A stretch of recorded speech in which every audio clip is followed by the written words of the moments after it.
Welcome to the Bioptimizers Awesome Health Podcast. And now, here's your host, Wade T. Lightheart.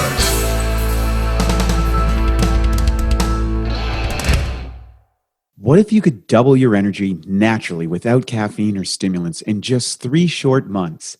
It's not only possible, you can transform every aspect of your health if you follow the 12-week blueprint we've created for you in the Awesome Health System. The Awesome Health System is a free course where you receive a daily video lesson spanning the most cutting-edge secrets for air, water, exercise, sunshine, optimizers, mindset, and education. It's something most companies would charge hundreds of dollars for, yet you get it for free when you go to bioptimizers.com. To access your course, register to download the PDF report called 3 Phases of Bioptimization, which gets you access to the report and daily access to the first lesson in the 12-week, 84-day Awesome Health course. Good morning, good afternoon, and good evening. It's Wade T. Lightheart from Bioptimizers with another edition of the Awesome Health Podcast. And today we're going to talk about how you can look younger with specialized rituals, but you don't have to sacrifice your health for them. And so today's guest, which we were just chatting, had a nice chat here before we got on the call, is Hannah Minardi and Austin Weiberg, who are the co-founders of Standard Self-Care, the leading cosmeceutical skincare line designed to help you streamline and upgrade your daily ritual with clean, bioactive products that actually work. With extensive experience as strategic consultants to brands including Nike, Waterdrop, Hot Pilates, Talentless, and more, Hannah and Austin recognize a gap in the wellness space. There's no shortage of clean beauty brands infiltrating your Explore page. But if your products don't create lasting results in your skin, you'll return to your tried and true routine. That's why Hannah and Austin have joined forces to create Standard Self-Care, a concentrated line of 3 cosmeceutical products that outperform your conventional lineup. And they join us today from the beautiful city of Miami. And of course, they fit the standard as a beautiful couple themselves. So welcome to the podcast. Great to have you on board. Thanks for having us. Yeah, thank you very much for having us. I know we got to chat a little bit before this, and we got a lot of things in common, that's for sure. So I got a couple questions coming out of the gate here. First off, what's a cosmeceutical? And second is the cosmeceuticals what made you guys so good looking? So so for those who aren't watching the podcast, if you're not watching, you're listening, you probably should go into the YouTube thing because obviously they're doing something right here. So what's the deal? Give us for us suboptimal, good-looking people that we're not quite where we'd like to be. Is this the magic pill that we're all looking for? Yeah, well, I'll jump in first, and then I'm sure Austin will want to say more. But a cosmeceutical is really a cosmetic that's pharmaceutical grade. And so for us, we're both very health and wellness obsessed. So we actually have a third co-founder as well. And all 3 of us we're always looking to optimize every area of our life, whether it was the food we're eating, our workout routines, our wellness routines, our skincare. And when we set out to start Standard, we wanted to create a product that fit all of our categories when it came to the cleanliness, but it didn't compromise on the results. That's something that you sometimes find with clean ingredients, which I'm sure you know because you've developed products before. There comes a point where you have all your parameters where you're like, okay, I want it to be ultra cleanness as possible. And then you realize when you actually go to formulate it, what happens at the point where you're going to bottle it. It's like either you compromise on this or you can't get exactly the results you want, or with food products it's like the taste isn't perfect if you don't have natural flavors or gums.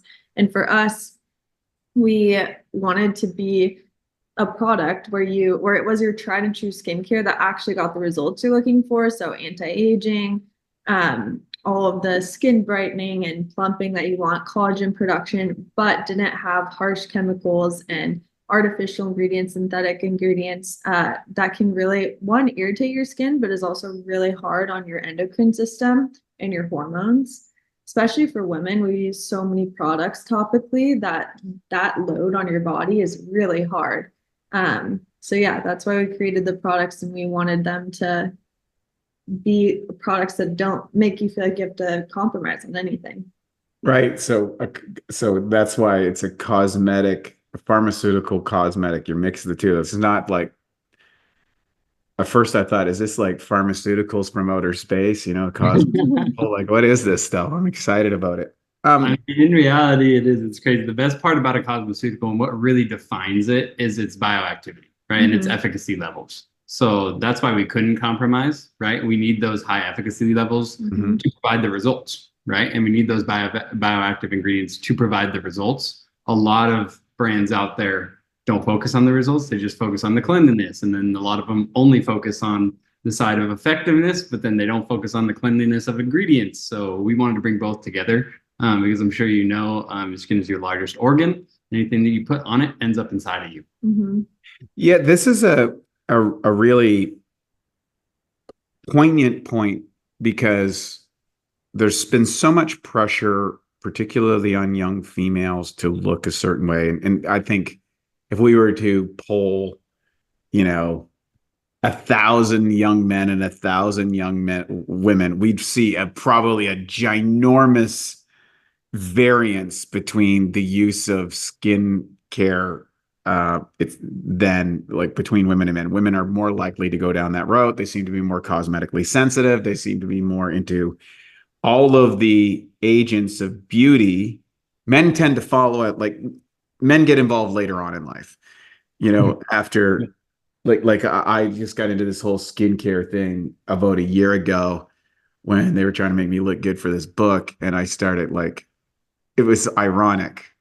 I'm leading into something here. It was ironic because I had a friend in the pharmaceutical skincare business. Like, we're best buddies. And he was doing all this skincare stuff 25 years ago.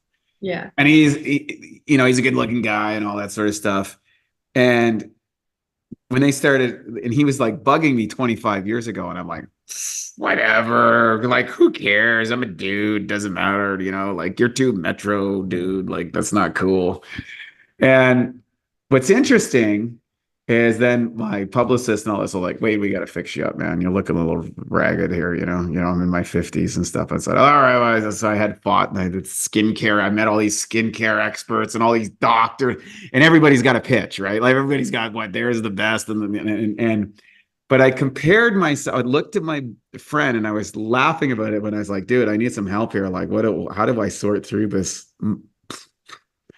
influence? We're going to get into that in a second. How do I know what's good and what's bad? Then I took a look at his skin. I'm like, I think what you were doing for the last 25 years actually worked. Your skin's way better than mine. It's not even close. Yeah. So I came to the realization there's value in getting involved in that early on, especially now in today's world. But how do you go about determining what's a good skincare piece, what's an okay piece, what's a bad piece, or what's something super damaging? Because there's so many young people, particularly, that are just taking toxic chemicals, like you said, and just putting on their fingernails, putting on their lips, putting on their eyes, putting on their face, doing all this sort of stuff in that whole industry. How do you protect yourself or your kids, if you're older, or someone that you love, from taking the wrong stuff that has really bad consequences?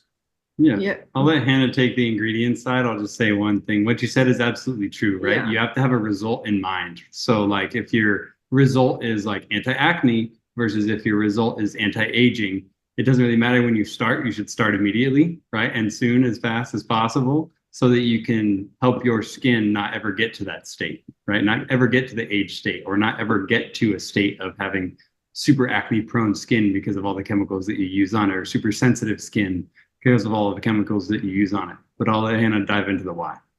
Yeah, well, I think that the main thing for us of how to prevent people from using a million products was having the results. Because for both of us, I've tried every clean product on the market. I'm so particular with everything from cleaning products to supplements to skincare and everything. But the thing I was realizing is that if a product doesn't work, it might be super clean. Like I went one time and even got super clean skincare where I could recognize every ingredient on it. Then if it didn't work, I just would revert back to my tried and true products. And so when we were working on ours, we wanted to make sure that they could be your tried and true, that you didn't have to feel like, like with deodorant, with clean deodorants, if it's not working, everyone goes back to whatever works because it's like emergency. But clean toothpaste, same thing. So I think finding products that actually have the results, if they're clean, is really essential. But then also for us, how we came to what we call clean was very individual to us because there is no one definition of clean. There is a lot. And everyone has a different parameter for it. There's Credo Beauty, who has a pretty strict list. They have a great list. That's like a retailer that scans all their products pretty heavily. But then Clean at Sephora has a totally different definition, and a lot of, they have a much bigger consumer base, and that's a different definition. And then, every retailer has their own list of ingredients. And then the UK has way strict standards, which are amazing, but we don't abide by those in the US. So everything's all over the place.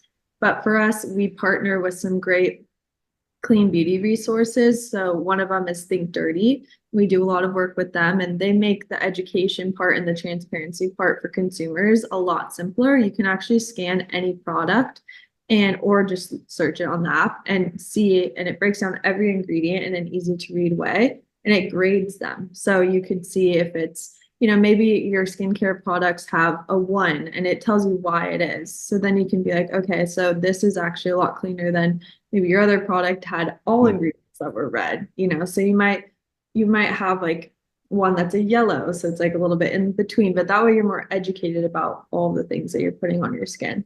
So that's one thing that we always suggest people do is download that app. So when it comes to skincare, what are some basic do's and don'ts, the things that you need to do and the things that you should avoid to do, as a generalization? Because you've probably seen all versions of that and all the mistakes that people make, as well as all of the opportunities. And we can cut the curve for people. I think that's a good start. I would say a big thing that probably isn't as popular to say as a skincare founder is to make your routine as simple as possible. Yeah.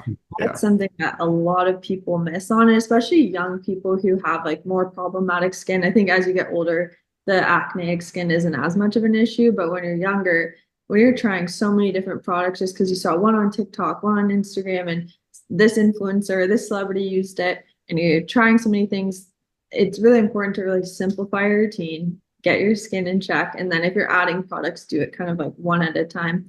But that's why we created our product line. Has 3 products. It's a really simple routine. It's a cleansing balm, which is a more gentle cleanser, and then a moisturizer and an eye cream. So it's kind of your basic 3 steps. Then from there, as you educate yourself more and also if your skin is consistent, then you can add on more products. Funny you should say that, because owning a nutritional supplement company and being in the marketing side of things and stuff, I get when people found out that I was going to get into the skincare concept, because I'm fascinated with the topic now. I'm really into this. One of the reasons you're on the show. I got all this skincare sent to me. I felt like I was running this is a teenage girl's dream. Getting boxes of stuff sent to me every week. And I'm looking at this stuff, and it was so overwhelming for a guy that put nothing, like, I never even put soap on my face, what I mean? Just splash some water and shave, and that's it, I'm good. That's been my routine for 50 years, okay? And then I'm like, oh my God, they're like, and then you do this thing, and then you do that thing, and you do this thing. And I remember where I started was like, I'm just going to go to the easiest program that I have. Like, I mean, I don't know. Is that different for guys or for girls? Do girls like a more elaborate routine? Do they like all the nuances? And guy, like, how does that break down? I do think it's more of a girls versus guys thing. I mean, I also get the millions of boxes sent to me, and Austin's like, what even is this? But I think for girls, it's like you just prioritize it because when you fall in for the marketing, you're like, oh, this is gonna transform me tomorrow. So you're just like, oh, I gotta layer everything on. And it's just like you kind of see the social proof of it working on someone, and so it pushes you to want to use it. But yeah, and I think girls are just more prone to test different things because of like watching their mom. And for me, my grandma has an insane elaborate routine that I've watched my whole life. She always is trying new products. She finds things way before I do. I tried to film a video with her for our standard content, and she wouldn't even let me show what she does because she said she doesn't want anyone to know her secrets. Bro, wow, that's so She has wild, like right? insane red light wands, and I was trying to take a picture of it, or I was going to film a TikTok, and she was like, "No, that can't be in your video."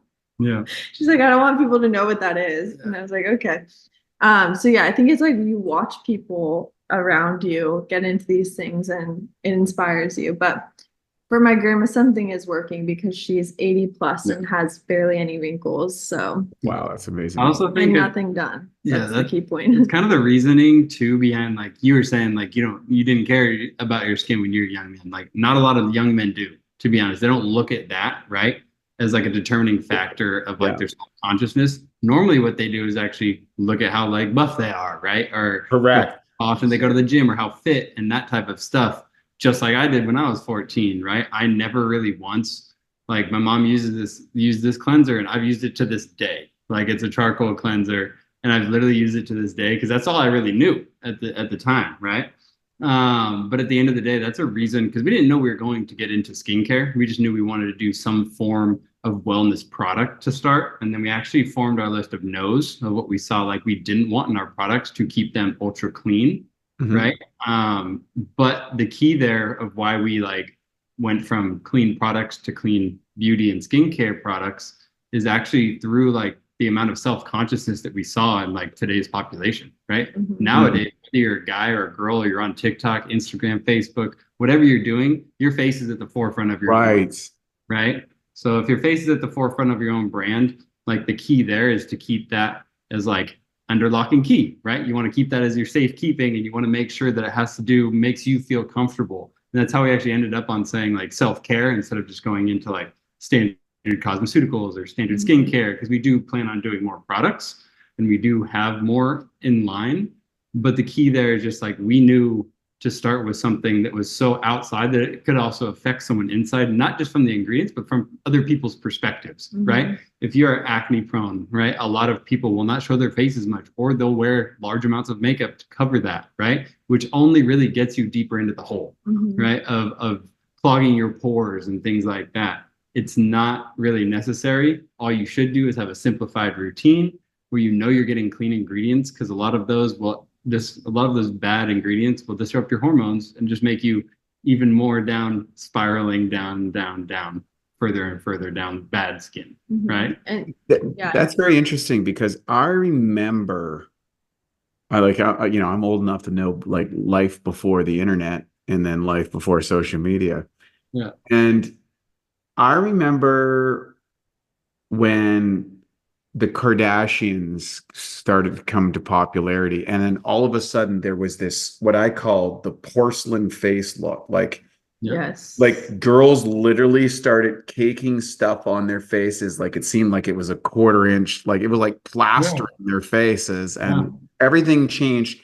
And they were using selfies and the lighting stuff. And there's like, I wonder what the correlation between social media, like these phones, and cosmetic connection. It's got to be huge. Oh, it's massive. But it's for many reasons. One is you're looking at yourself all day. You see yourself with like a filter on. No one used to look at themselves that much. You saw yourselves in a picture.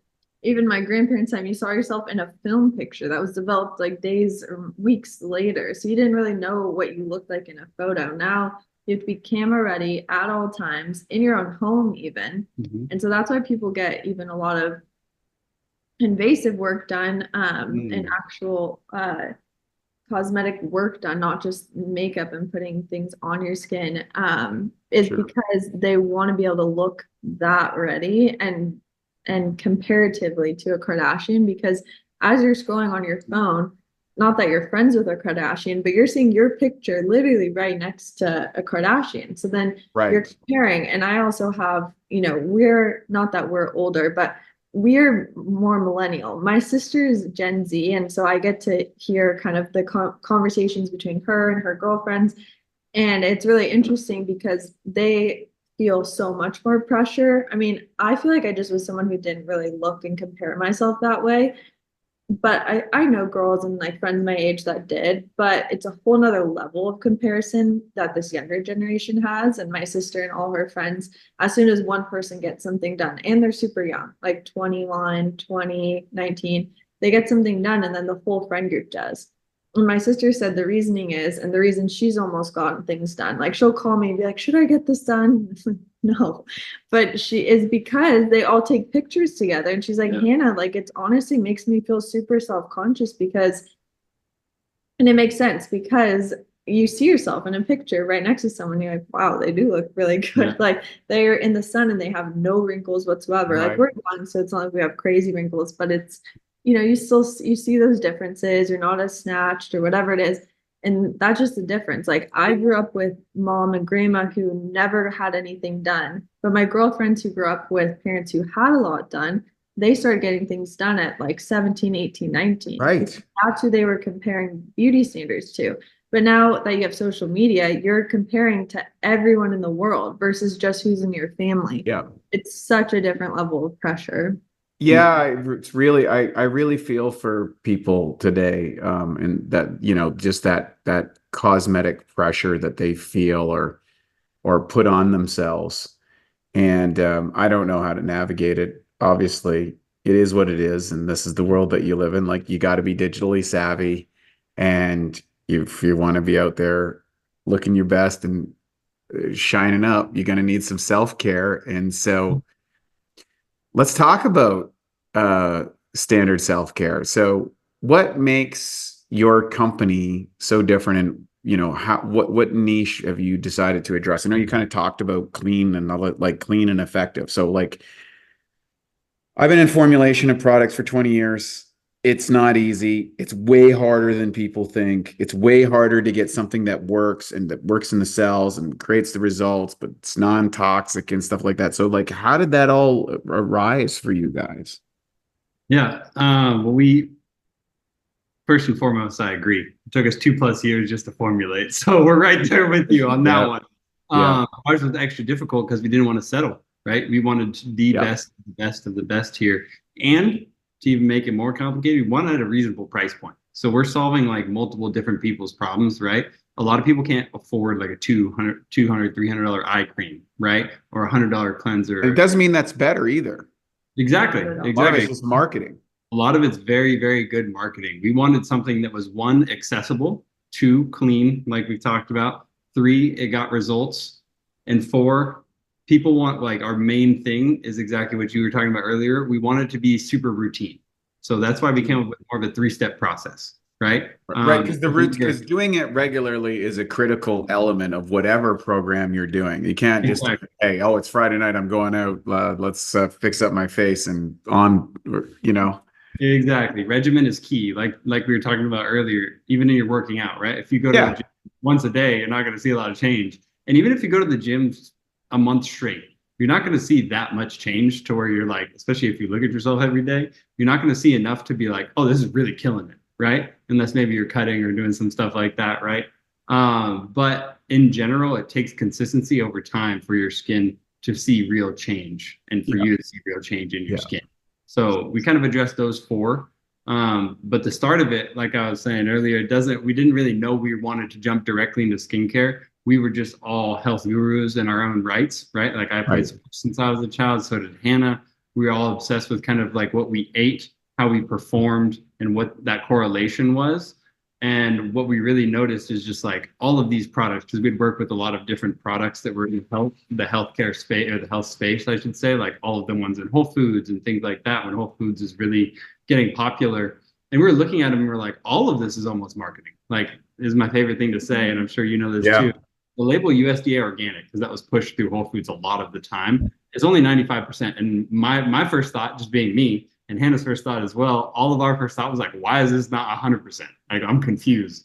This is labeled to people as 95% or fully organic, but it's not at the end of the day. It's like, what is that 5%? It's kind of scaring me. Yeah, they left 50 different chemicals that they allow on USDA to be exactly that are not organic, but they say, oh, that's okay. You get a pass on that, which is mislabeling. Exactly. Like if I do that as a supplement company owner, I go to jail. Exactly. The government doesn't, and it's cool. And you see yourself in a lot of lawsuits too, that's for sure. So we actually stayed away from like the generic labels, right? Obviously, as you know too, like the word natural has no true FDA meaning, right? In general. So people throw that word around left, right, and center. And it really is just a marketing term at this point, and it's been that way. But people don't know that, right? That's like McDonald's 100% pure beef. Exactly. They branded 100% pure beef. It's not pure, but they just branded 100% pure beef. Take one bite and you know you're not getting 100% beef. I can tell you that much. How do you trust anything nowadays, right? Anyways, keep going. Well, you really can't. And that's kind of because no one has really formed their education or their marketing strategy around education. They've all formed it around trickery. It's some way, shape, or form or another. Some even don't even know that, right? That they're doing that for themselves. That's right. Well, the fifth thing that we look to resolve, this is less on a product scale, more on like a person and marketing scale, is to really just be ultra transparent. Like we list every single one of our ingredients. We have heavy molds and metals testing. We have results from clinical trials that you can all take a look at on our site all the time. And each one of those gets done every batch that we make, right? Mm-hmm. So the key there is like super transparent, and even ahead of transparency, you need education. You can't be transparent without education, because if I throw 5 ingredient names, you're not even going to know that one of them's like a seed oil or something like that, right? Sure. It's just because they sound too complicated to understand. So the main things that we focused on was education and transparency, because we knew if we were not educating people on what was actually correct, then they would never know. And no one was really doing it in the marketplace. I don't think a lot of people do it if they have products of their own too. There's certain gurus out there, right? And people that will always tell you what is right from wrong on social media, but you don't know how to fact check that. Like also, even going one step further, what I've noticed is like a lot of clinical trials in general are funded by the people who sway the results, right? That's right. Show me who funds the study. I'll show you the result. Exactly. But the other side of it is in the nutrition industry, you can't get government granting because the FDA and the FTC are all kind of in bed with the pharmaceutical industrial complex. And so, the NIH controls funding, and the university need to get funding, has to follow those directives. And that has a political bent and a financial bent and a benefactor. So a lot of people aren't aware of all the nutrients. Like we have a lab in Bosnia that we have a private partnership with that lab, and they produce, we run all the experiments to do that stuff. We had to go outside of the whole system completely and find the right group in order to prove efficacy and go beyond standard lab assays. Because lab assays don't tell you, like you said, USDA, well, then you get lab assays. Well, 80% of this compound and 60%, you think, well, 80% is better. Well, you test it in the lab, 80% is garbage and the 60% is better, and it's like, exactly. It's not intuitive. So many things that we found in our process of getting our formulas correct that are so interesting there. But so just knowing all that from a marketing background, from working with other products, we came up with a list of things that we didn't want, which we hold sacred in all of our products. What is that list? Can you share some of those things that you put on the list that? So we're vegan. I'll go through the standard ones because you'll see other. Are you guys plant-based? One off. We're all vegan. Yep. Oh, well, look at that. Me too. So that's so rare. Yeah. Vegan. We're cruelty-free. We're chemical-free. We have no fillers. Here, I'll just read it to you. It's easier because there's a long list. But this is cool. Non-toxic, non-GMO, no silicones, no artificial fragrances, no fillers, no synthetic chemicals, no artificial colors. We're paraben-free, cruelty-free, and third-party ISO accredited, tested for heavy metals and molds. So those right there is what we came up with before we even decided to get into skincare, right? Because we knew that's a great list to start. That whittles down the industry significantly. Exactly. And a lot of people take that for granted. I literally, every time someone's like, what should we use as our marketing strategy? I'm like, throw the list on there, please. Like just put it everywhere, because a lot of brands too that say they're clean, like the biggest ones that I know of were like, oh, we're cruelty free. It's like that doesn't even almost have anything to do with just the product, right? That's like a lot of testing is done on animals, things like that. It's like that's good. Don't get me wrong. Not one thing is good, but that doesn't mean the whole product is good for you, right? Like that, you need a long laundry list of things to prove to people that like you're truly clean. Like it's funny because Hannah and I go through this all the time. Hannah has can't eat gluten, right? I love gluten personally, but a lot of things that we look for are like non-seed oils, and you'll see brands that are like really, really, really good until the last ingredient it's like, oh, seed oil. I'm like, like got to put it back on the shelf because Hannah won't like it, right? Just so people know, we have a lipase formula in our Capex. The damaging element is called maldealdehyde at a seed oil. And you can actually break that down with a lipolytic enzyme, such as the lipases that are in our Capex, because we had this whole issue, like, what about seed oils? And why is there the variance in people's runs? So you can also formulate around some challenges. Not to say that they should have seed oils in it, but I think it's very interesting. There's always countermeasures that you can break stuff down with. And I'm sure you've had to deal with this in the formulation. It's like, okay, I'm going to go here, but I can counter the negative with this aspect. Did you run into that side of thing when you were developing, or were you able to, how are you able to overcome the formulation challenges on effectiveness? The Bioptimizer mission is to help more of the world fix their digestion at a core level. The truth is, your digestion is only as good as your enzyme levels. Imagine trying to build a house with a tree. It's impossible. You need to chop the tree down into small pieces. Similarly, in order for your food to be used by your body, it must be broken down into a bioavailable form. And that's what enzymes do, converting protein into amino acids, fats into specific fatty acids, and carbohydrates into usable energy units. We start out with an abundance of enzymes, and that's why kids can digest just about anything really quickly. The thing is cooking food kills enzymes, as they cannot survive at temperatures above 118 degrees. So years of this ends up depleting our bodies and leads to weak digestion. Taking digestive enzymes like masszymes, which has an incredibly high level of protease for digesting protein, as well as other critical enzymes like lipase, amylase, and others, is a total game changer. Suddenly, you strengthen your digestion, eliminate gas and bloating, boost metabolism, and multiply your energy. Most importantly, you fix your digestion at a core level. To get started with Masszymes and to save 10% on your first order, go to masszymes.com. That's MASSZYMES.com and use the code MASS10, MASS10. Yeah, we definitely did. Our first round of products, we had a few rounds, but the final three, when we were pretty happy with all of them, our eye cream, we went fully back to the chopping block. We were actually ready. We were going to launch a lot faster than we were. And then I started thinking about it and I was like, this is good, but it doesn't have the results that I actually want. It just is like a nice moisturizing feeling, basically. And then for myself, I realized the real problem with eye cream is that a lot of people have it, but kind of decide every night, should I even waste my time putting it on? Because should I just put moisturizer? I fought that mental war. What's the answer to that? And I like skincare, and I would fight that when I'm really tired, or I'm just like, is this even working? And I have so many eye creams that just kind of like are my eye cream grave that I never would really get through the bottom of them. I'd finish moisturizers, I'd finish everything else, but like eye creams, I have so many empty or fully full bottles.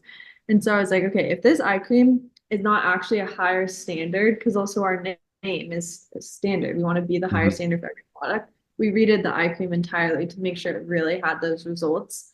And I gotta ask the question. I gotta ask what what happens? Like, because I literally fought that battle last night. Last night I'm there and I was like, I'm tired, and then our eye cream can actually deliver results on the first use, but it really has, and even you feel it. So it has emulsifiers that work really deep beneath skin layers. And it actually has a bit of a cooling, tingling effect. And especially when you use it in the morning, you just feel really awake. I mean, I use it at morning and night, but it just has the actual sensation. And when we were formulating it, I kind of took one product that was actually a skincare mask that really woke your face up. And I combined that with one of my favorite all-time eye creams, which is from La Mer, which is like $300 for a little jar. It's not clean at all. And so I combined the two of those, like a feeling and sensation you could actually feel. You can visibly see your under eye area plumping and less fine lines and wrinkles. And then also that hydration. Like when you put it on at night, you wake up the next morning and you still feel like your skin has a lot of hydration. So that's kind of the things that you feel and see when you use it. Yeah. But so to eye cream or not to eye cream, you got to eye cream every night. Is that for sure. And I didn't understand that either, because it's part of my face. Right? Like that's how I looked at it. I'm like, it's part of my face. Why do I need a separate cream for this? But in general, like there is higher intensity areas, your smile lines, for example, right? Your crow's feet around your eyes. There is more high intensity areas that need this whole area is just, is exactly. You need a lot more tightening and plumping around your eye, I would say, right? Than you need anywhere else on your forehead or anything else like that. And that's really what it's designed to do, is do better in those kind of, I would say, crevices. I'll put it that way, right? Yeah. Or now they got Ozempic face, where people. Yeah, that's the biggest one lately. They get those really hollows under their eyes, and then now they got to get fat injected into their eyes, and then they got to get these surgeries, and it's crazy. But the goal, we actually call ours like the no Botox look, right? Because not that we have anything directly against it, don't get me wrong, especially because we live in Miami, right? Almost everyone has it out here. But like I got whole issues with the long-term consequences of using Botox, because there's a point, and you see it however you go to Beverly Hills here, or you go down to Scottsdale, Arizona, and I call it the dolly face, where they had the melted clock. Yeah. It looks like the face is melting off the body, and that's literally because they've lost all nerve connection, because Botox destroys the nerve components. And there's no doubt it makes things look really good short term, but the long term, like it's a cumulative negative. Yeah. And I'm advocating like, okay, you get that result, but what is the long term consequence of that? And and what you're offering is a countermeasure to say, hey, yeah, this might take a little longer and you need more consistency, but you're going to have a lot more durability on that look over time. Would that be accurate? Yeah. 100%. And I'll also preface with that there's nothing against getting work done. Like we have, most everyone we know does. Yeah. It's not that, but it's more educating people, like you said, on what you could do that is non-invasive. And that really just celebrates your natural beauty too. Like a lot of people don't realize with Botox either, it actually affects your mental health, and nobody really talks about that because it prevents you from actually emoting. So you're not actually expressing your emotions, which like makes them stuck in you. And then everyone's has a lot of depression and needs like so many, things for that. And I'm not saying that's the only reason people are depressed, but I do think that there's some sort of correlation there, especially for women. And then also it's just like physically, like you said, you don't know what a lot of people don't talk about the long-term effects. Like a lot of girls are getting so much filler in their lips, and they don't realize in 15 years their upper lip is going to be this long because it stretches out your skin so much. Then you're going to get another surgery to fix that. Like there's just so many things that you're not thinking about, let alone your hormones, which is a whole nother topic. But I always look at it like a balloon. Like if you blow up a balloon, it looks really nice and pretty, like at first, right? But what happens over time when it just like starts to shrivel and it just like, you can tell that it's been expanded before.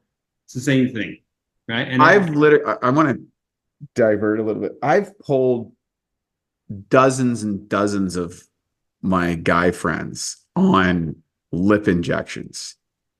All of us are against it.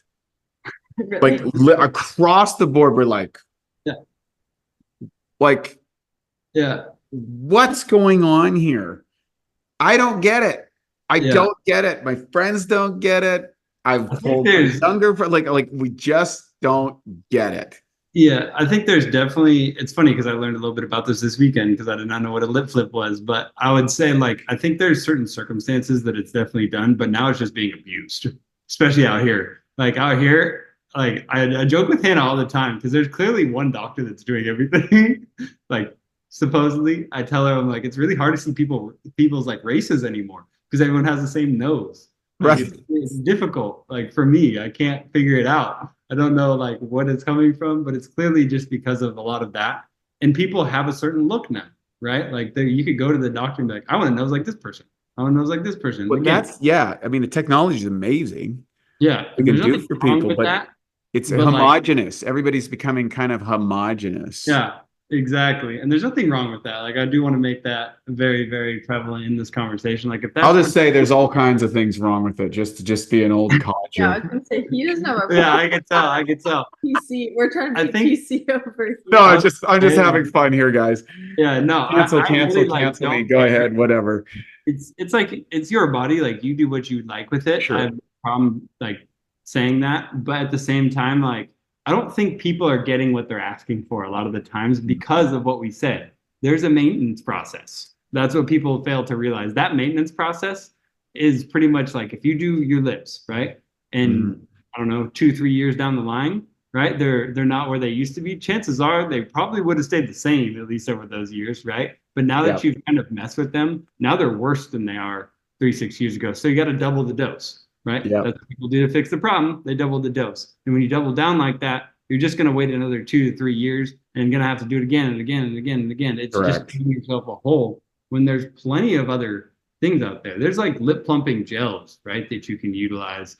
And there's lip plumping everything now. It doesn't have the same effect. Of course, it doesn't have the same effect for sure. But like at the end of the day, like you have to reduce short-term effects and long-term effects of these things. I'm waiting for the day where they're just advertising someone just punching you in the face to swell up your lips as the new organic treatment. Like just bang, you got nice fat lips, you know. They kind of did that with the I don't know if you roam TikTok lately, but they have the one where like you put your lips in the bottle. So you like suction cup the bottle to your lips and then like you hold it there for like so the blood I don't do TikTok. draws in your lips and you take it off. Oh my God. It's wild reaction. Humans are interesting, you know. Humans are interesting. And now that video is out and the proliferation, it used to be just famous Hollywood people and, you know, people on television that were, you know, concerned about their looks. And of course, oftentimes people are chosen for your beauty. But now that everybody's got a phone, like you said, is like, oh, now I'm in this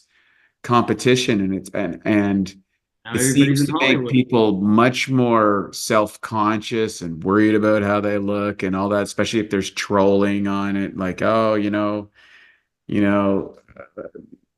it's brutal out there. It's brutal. It's real brutal. It's gotten worse and worse over time because of the sides. Yeah. So I think there's something to say about championing natural beauty because that's the thing is like people, it's really in the education and the awareness. It's like if you see a million pictures of people with work done, that is what you're going to make your definition of beauty. Exactly. So it's like, how do you figure out? It's a challenge, honestly, for our team in general. Is like, how do we be more of the voice for natural beauty and, you know, making people feel like they can celebrate their skin wherever they're at. We have tons of people who use our products too, who also get work done. Like there's also still use for a clean beauty product. You don't, but it's also being celebratory of wherever your face is at. Actually, a large part of our consumer base is also older too. It's well, that's where it becomes apparent. You get into your late 30s, 40s, and 50s. Then, and depending on your shape of your face and your genetic heritage of skin tissue. So, you know, if you don't have that nice thick skin that's around a lot of the darker pigmentation people that have that sort of thing, that's a big advantage on skincare. There's other side effects, you know. So if you're like a northerner like me, you got this thin skin that starts to break down really quick. And then you're like, oh man, I didn't know about that. And then it's just like, it seems like it happens overnight. It's like all of a sudden, it's like someone just drove a bulldozer over your face and you're like, uh-oh. And then you're like, but I grew up in the world like, oh, well, so what? I got some wrinkles. Yeah. That's cool. Then you get on your publicist sits down with you and is like, well, Wade, we have to bring up a couple topics that might be a little bit sensitive. And I'm like, what? Well, we got to do this with your. I'm like, oh Yeah, my yeah. God, I can't believe I'm having this conversation. Yeah. And that's the other thing. Like a lot of people in Hollywood are pressed to be like that from not only themselves, but their agents. Oh, Right? it's all about the agents. I mean, like you got a stylist and you got a makeup art. We did shot these videos and I Yeah. introduced to all this stuff, and then the makeup or the hair person's putting your hair a certain way so it looks like you have more hair, and the facial person is doing this to make your face look a certain way, and the stylist is doing this a certain way, and it's like I'm totally ignorant to all this stuff. I'm like, Yeah. doodle. I got to learn about this stuff. This is interesting. It's interesting, but when you get into it, and you guys are obviously into it, there's an element that's really cool and fascinating too, It's right? an Like, art form for sure. I was just about to say, I would joke with Hannah and I'm like, even these like contour videos on TikTok, it's art. Like that's actually really what it is. sure. People are so good at it now that Yeah. like you can't tell the difference. It really looks like a true person, and it really is, honestly, at the end of the day. And it just depends on what you want to do with yourself. So going back to the standard self-care program, and your products. So, what's your flagship kind of, hey, you know what? My face needs help and I want to have the cleanest products I possibly can. And I want the simplest, easiest program that I can do. What do I need to do? Because that's really where people are going to say, how do I look like you guys? That would be my first thought. It's like, how do I look like you guys? You guys look amazing. I want to look like that. Well, thank you. But I think for our product line, if you just want one product that's kind of a tried and true, super simple, is our moisturizer. And that's definitely the crowd favorite. It's a really simple one step of the program. I think for the people who don't have anything, it's just a good place to start because you don't need a complicated 12-step routine, just a moisturizer that you can use in the morning and night, or even just at night. And it works really well for women. It's super great under makeup because it's light, but then it's even great to use at night before bed because you'll wake up and your skin will still be hydrated. So that's, I would say, the first product to start with. If you want to add another layer, like we said earlier, our eye cream, it's probably my favorite product that we have. And so I would do the moisturizer and the eye cream. That's like the perfect duo. Yeah.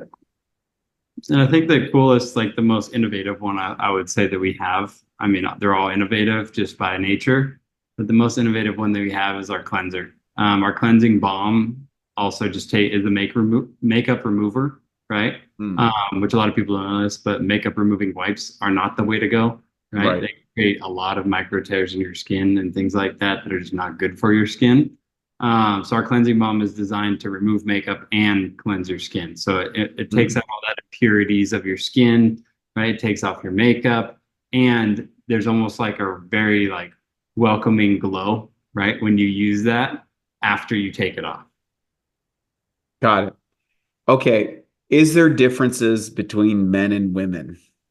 Yes. So I would say that's why I wouldn't suggest our cleansing balm to just everyone as a first place to start, because cleansing balm, men can use it as well, but I think it's a super gentle cleanser, and most men want something that's a bit grittier or just feels a lot like their skin is getting torn off their face, stripped in some regard. Is that because we shave a lot, and is that we get used to that kind of shearing force on our skin? I think it's that, and I also think it's just the fact that we also don't tend to normally use other ingredients that strip our skin too, right? Like we tend to use a lot of ingredients for our face in general, right? Obviously, some men do. There's men out there that do, but I just feel like our skin is just thicker, right? And I feel like I like the feeling of something that feels like it's cleaning me off, right?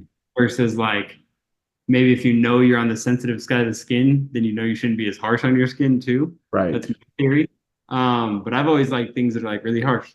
Yeah. To be honest. So that's why with our cleansing balm, it's not that men can't use it. It's just that it doesn't necessarily fit as seamlessly into men's routines. For women, it's such a great makeup remover or just SPF remover at night, and you'll feel a difference the first time you use it. So it's very clear how different it is from like even micellar water or makeup wipes, either one of those. It's a totally different feeling when you take your makeup off with that, or in the morning. I'd say men can use it this way, but just for a gentle cleanser, like say you got up, you didn't work out first thing in the morning and you're just wanting to go off to your day. If you use that as a cleanser, your skin will feel like you'll have a bit of a glow just from using that. Yeah. A lot of people use our cleansing balm as like the first step in their facials too. So we're in a brand called Formula Fig, which is in Canada and Los Angeles. Yeah, you should go into LA and get a facial. Yeah. Your publicist will be happy. Yeah. I think I'm scheduled to go do something in Beverly Hills tomorrow. There you go. Oh, so I think it got booked for me or something, which is I just find I go up there and I'm just howling with laughter, considering I'm from the backwoods of Canada, and the irony is not lost. Exactly. Where in Canada are you from? Well, I was born in Toronto and grew up on the east coast of Canada, a place called New Brunswick. It's close to Maine, and then I lived for a couple decades out in Vancouver, Canada. So I'm a coast to coast Canadian. Yeah. There you go. Yeah, the facial bar that we're now in, they're both in Toronto and in Vancouver And in LA. So we are due for a trip there soon. 100%. That's super cool. And then any other items on the standard self-care? Because you talked about education and things like that. So this is obviously an endless rabbit hole that people get into on this, and I'm discovering it. I'm like starting to, I'm tumbling down the rabbit hole right now, right? And I'm like all things, I'm blown away by the scope and depth of all of it. Like I was overwhelmed and was bombarded, and there's a resistance when you're bombarded, and then you're kind of like, okay, well, that's cool. And then you try something and like, well, actually that kind of worked. Like I kind of look a little bit better, or my skin feels kind of a little bit better, or now I'm at the stage where I can tell the difference. I didn't even know the difference before. Like I didn't know the difference of dehydrated, like I total ignorance here. And now it's like I've got a little bit of knowledge, but that's even more dangerous. Yeah. So, what are some of the educational components that people need to understand so they know, like, hey, I want to look at, but there's the consequences of taking these other chemical products. There's the consequences that you might go down getting work or surgeries. Here are some things that you can start your program and start learning and educating yourself. So, what do we have over there on standard self-care? Because you talked about education. Yeah, well, I would say getting really, for women especially, getting more in tune with your hormones and understanding the load on your endocrine system is one place that I would definitely start looking into. And the way that we addressed it is actually came from, I had an autoimmune journey that I went on a few years ago. And one of my practitioners, it's more holistic, was kind of talking to me about how important it is to make sure you know where your products, or if your products are tested for heavy metals and molds, and because of that, there's no regulation, especially in supplements, for that. And so I started doing that for my supplements. And then he also suggested, he's like, you shouldn't be using any products in general if you can't contact them and find out if they've done that testing. Right. And he's like, I can show you all the brands I've emailed and they won't even send me their testing. And so then it was kind of the same time that we were starting standard, and I was realizing like there's nothing done even for skincare. Nobody publishes their results so that consumers can see even if there's any testing done for heavy metals and molds. And especially with natural products, it's really possible for that to happen. And so that's something that we've done for educating our consumers, having and publishing our results live. We actually have a new test result that needs to get published live, and that we need to do probably this week. But yeah, that's something that we've done for education and as a way and a conversation starter for people to figure that out for their own other products too. I think it's just a good reminder that just because you use 45 different products, it actually could be harming you more than it's helping. If you're using a probiotic that isn't tested and then you're getting more heavy metals, you might have worse effects on your, if you're autoimmune sensitive as well. Like your body might be way more sensitive to that than the benefit of the probiotics themselves. So yeah, that's just one thing that we're contraindications between ingredients are not well understood. And the more products you start to take, the more likely that you're going to get into some sort of negative contraindications. It's going to be counter to the results you want. So I think it was Da Vinci said, elegance is the refinement of something. So there's like perfection is the nothing left to take away. So it is its function and nothing else, but not less than.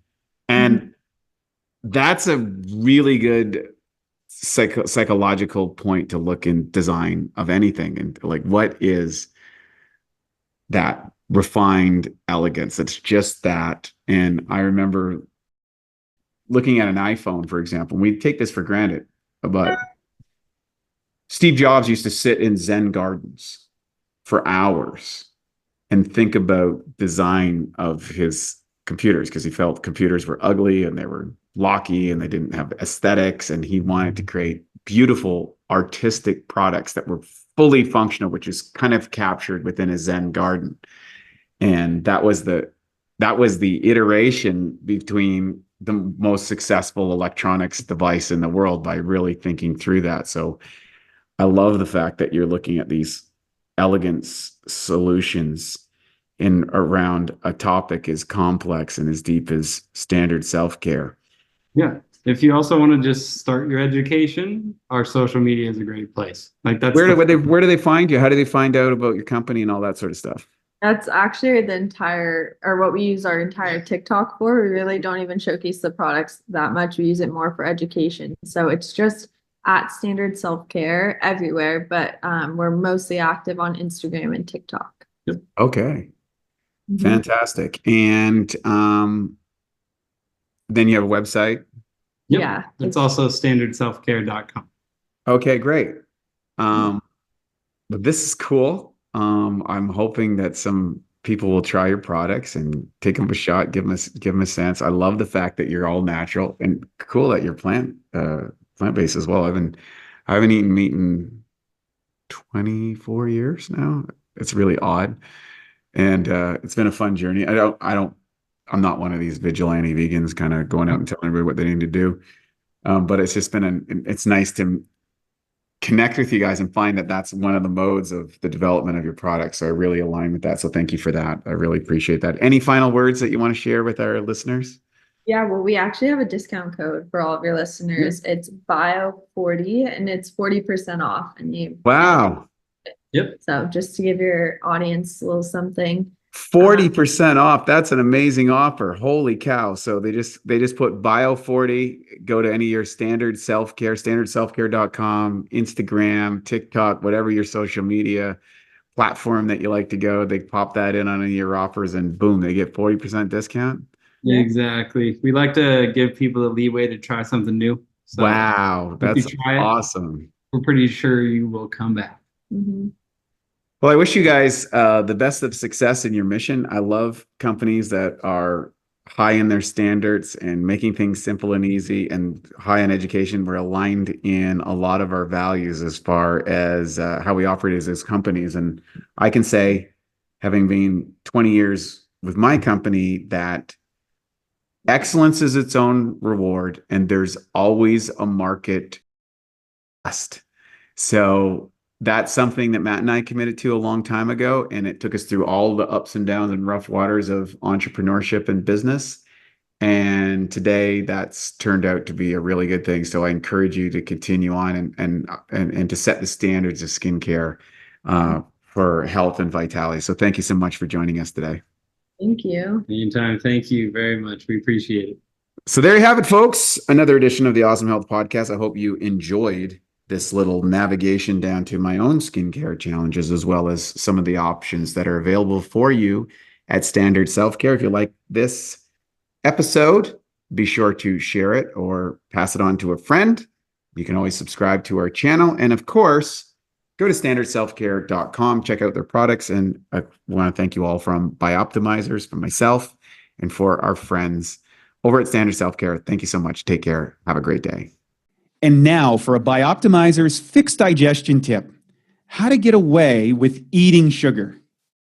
Hey, look, sugar is normally one of the worst things for you. But let's be honest. I mean, we all cheat from time to time. And here's a little trick that will ensure your body benefits from the sugar.